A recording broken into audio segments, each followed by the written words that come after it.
श्री रुद्र संहिता प्रथम खंड 7वां अध्याय। ब्रह्मा जी की उत्पत्ति एवं विवादग्रस्त ब्रह्मा विष्णु के मध्य अग्नि स्तंभ का प्रकट होना। ब्रह्मा जी कहते हैं, हे देवर्षि, जब नारायण जल में शयन करने लगे तब विष्णु की नाभि से एक बहुत बड़ा कमल प्रकट हुआ। उसमें असंख्य नालदंड थे। वह पीले रंग का था और उसकी ऊंचाई भी कई योजन थी। कमल सुंदर, अद्भुत और संपूर्ण तत्वों से युक्त था। वह रमणीय और पुण्य दर्शनों के योग्य था। इस प्रकार उस कमल से पुत्र के रूप में मुझे जन्म मिला।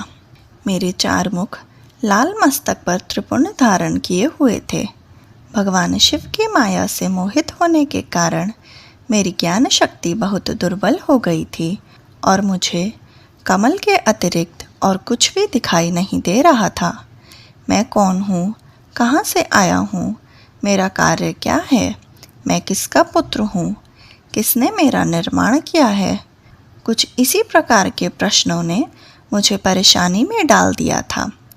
कुछ क्षण बाद मुझे बुद्धि प्राप्त हुई और मुझे लगा कि इसका पता लगाना बहुत सरल है। इस कमल का उद्गम स्थान इस जल में नीचे की ओर है और इसके नीचे मैं उस पुरुष को पा सकूंगा जिसने मुझे प्रकट किया है। यह सोचकर एक नाल को पकड़कर मैं 100 वर्षों तक नीचे की ओर उतरता रहा, परंतु फिर भी मैंने कमल की जड़ को नहीं पाया। इसलिए मैं पुनः ऊपर की ओर बढ़ने लगा। बहुत ऊपर जाने पर भी कमल कोश को नहीं पा सका। तब मैं और अधिक परेशान हो गया। उसी समय भगवान शिव की इच्छा से मंगलमयी आकाशवाणी प्रकट हुई। उस वाणी ने कहा, तपस्या करो। उस आकाशवाणी को सुनकर अपने पिता का दर्शन करने हेतु मैंने तपस्या करना आरंभ कर दिया और 12 वर्ष तक घोर तपस्या की। तब 4 भुजाधारी सुंदर नेत्रों से सुशोभित भगवान विष्णु प्रकट हुए। उन्होंने हाथ में शंख, चक्र, गदा और पद्म धारण कर रखे थे। उनका शरीर श्याम कांति से सुशोभित था। उनके मस्तक पर मुकुट विराजमान था तथा उन्होंने पीतांबर वस्त्र और बहुत से आभूषण धारण किए हुए थे।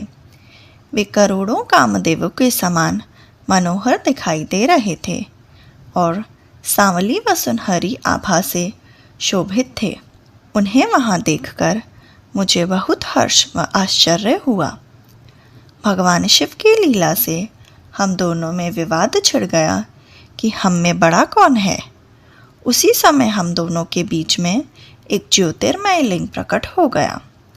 हमने उसका पता लगाने का निश्चय किया।